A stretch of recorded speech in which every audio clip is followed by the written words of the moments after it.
এটি বিরাটির ঐতিহাসিক গোপালজিউ মন্দির, যার প্রবেশদ্বারটি কারুকার্য শোভিত।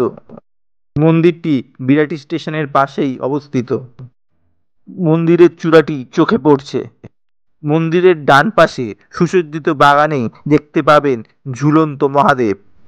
আষাঢ় মাসের রথ উৎসব এই মন্দিরের মূল আকর্ষণ। তার পাশাপাশি ঝুলন যাত্রা, জন্মাষ্টমী সাড়ম্বরের সঙ্গে পালিত হয়। এটি বাংলার একটি প্রাচীন ও ঐতিহাসিক মন্দির। খানিকটা এগোলেই চোখে পড়বে দুর্গা মন্দির। এবার মূল মন্দির অর্থাৎ গোপালজিউ মন্দিরে যাওয়া যাক। মূল মন্দিরটির বাম দিকে রয়েছে একটি গ্রন্থাগার।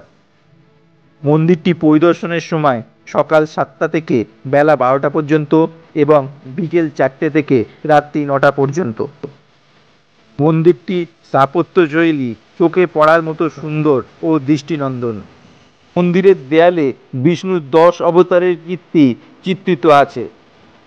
কারুকার্য শোভিত 8টি স্তম্ভ এবং উপরের পরিবর্গা মন্দিরটির প্রাচীনত্ব ও বনেদিয়ানার সাক্ষ্য বহন করছে।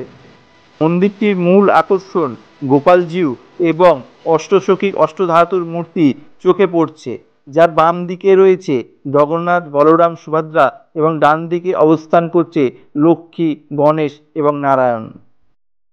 বাংলাদেশের খুলনা জেলার জমিদার ছিল কুণ্ডু পরিবার।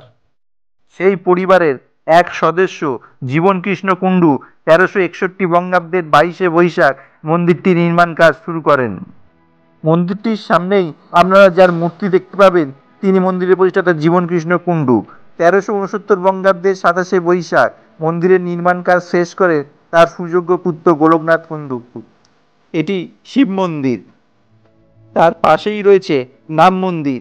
এখানে শ্রীকৃষ্ণ ও চৈতন্য মহাপ্রভু পূজিত হন। প্রতিদিন সন্ধ্যা 7টা থেকে রাত্রি 9টা পর্যন্ত চলে নাম কীর্তন। চ্যানেলটি ভালো লেগে থাকলে অবশ্যই লাইক, শেয়ার এবং সাবস্ক্রাইব করবেন।